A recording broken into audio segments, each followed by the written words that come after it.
পেট বেড়া বলে দুর্নীতিতে চ্যাম্পিয়ন হয়েছে, দুর্নীতিতে 1 নম্বর দেশ। 2001 থেকে 6 পর্যন্ত এই তাণ্ডব তাদের চলে। বাংলাদেশ কি অর্জন করেছে? পেট বেড়া বলে দুর্নীতিতে চ্যাম্পিয়ন হয়েছে, দুর্নীতিতে 1 নম্বর দেশ। বাংলা ভাই, সন্ত্রাস, জঙ্গিবাদ, বোমা হামলা, গ্রেনেড হামলা প্রতিনিয়ত। একই দিনে 63 জেলায় বোমা, 500 জায়গায় বোমা ফুটল। জঙ্গিবাদ, সন্ত্রাস, দুর্নীতি, এই তো ছিল নিত্য নৈতিক। তারপরে নির্বাচন, 1,23,00,000 ভুয়া ভোটার দিয়ে ভোটার লিস্ট করে তারা নির্বাচন করার পদক্ষেপ নিল। সকলে নির্বাচন বয়কট করেছিল, কতজন আনকন্টেস্টেড ঘোষণাও হয়েছিল। কিন্তু তাদের দুঃশাসনে এবং জনগণ অতিষ্ঠ হয়ে আন্দোলন করে এবং তাদের এই দুঃশাসনের ফলেই দেশে এমার্জেন্সি আসে।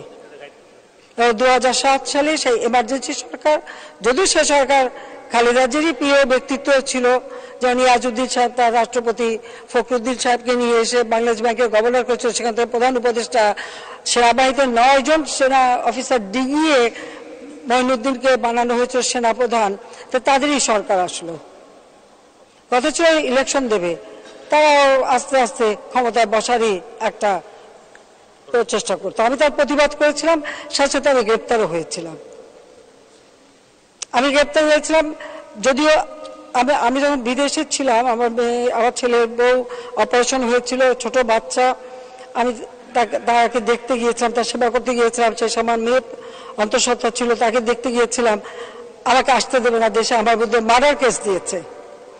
যখন আমি শুনলাম যে আমার বিরুদ্ধে মার্ডার কেস দিয়েছে, আমার মেয়েকে আমার দেখতে যাওয়ার কথা ছিল, আমি তাকে দেখে এসেছিলাম, আবার যাব, আমি যাইনি। আমি জয়ব একটু সুস্থ হয়েছে, আমি ফিরে এসেছি দেশে, দেশে ফিরে আসার চেষ্টা করলাম, আমাকে আসতে দেবে না, আমাকে বলা হলো না আসার জন্য।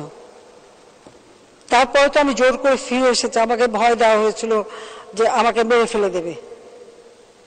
এই মে মাসে 81 সালে 17 মে ফিরেছিলাম, আর ওই সময় 7 মে। আমি 7 মে আসি, তার কারণ আমাদের আহসানুল্লাহ মাস্টার, যিনি আমাদের শ্রমিক নেতা এবং আওয়ামী লীগের নেতা এবং সংসদ সদস্য ছিলেন, তাকে নির্মমভাবে হত্যা করেছিল বিএনপি। আমি বলছিলাম আমি 7 মে পৌঁছাবো, যাতে তার অন্তত তার শোক সভায় যোগদান করতে পারি, কিন্তু সেটাও করতে পারিনি। এমন একটা পরিবেশ সৃষ্টি করা হয়েছিল। আমি আহসানুল্লাহ মাস্টারকে আত্মার মাগফিরাত কামনা করি, কিন্তু এই বিএনপি আমলে কিবরিয়া সাহেব আমার অর্থমন্ত্রী, তাকে তারা হত্যা করে। আমাদের মঞ্জুর রহমান সাহেব, আমাদের মমতাজ, নাটোর, কত নাম বলবো মাননীয় স্পিকার। কাজে এই অবস্থার মধ্য দিয়ে 1,23,00,000 ভুয়া ভোটার দিয়ে যখন ইলেকশন করতে যায়, এমার্জেন্সি ঘোষণা দেয়, সেই ইলেকশন বাতিল হয়ে যায়। আমাকে গ্রেপ্তার করা হয়, যাও, এরপরে আবার খালেদা জিয়াকেও পরে গ্রেপ্তার করে।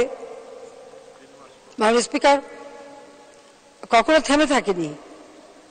যাও, আমার একটাই দাবি ছিল ইলেকশন, 2008-এ নির্বাচন হয়। আজকে বিএনপি 2014 সালে ইলেকশন করেনি, কেন করেনি? তার কারণ তারা ইলেকশন বন্ধ করার জন্য 13 সাল থেকে অগ্নিসন্ত্রাস শুরু করে। তার কারণ 2008-এর যে নির্বাচন হয়েছিল, সেই নির্বাচনে বিএনপি পেয়েছিল মাত্র, বিএনপি আর জামাত জোট তাদের 20 দলীয় ঐক্যজোট পেয়েছিল মাত্র 30টা সিট, আর আমরা মহাজোট মিলে সবটাই আওয়ামী লীগ এককভাবে 233টা সিট পায়।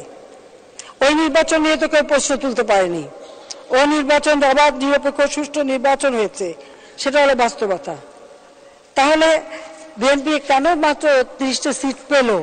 তাহলে তারা এখন কি করে বলে যে ইলেকশন করবে না, বা ইলেকশন হয় না, বা ইলেকশন নিয়ে প্রশ্নবিদ্ধ করার চেষ্টা করে?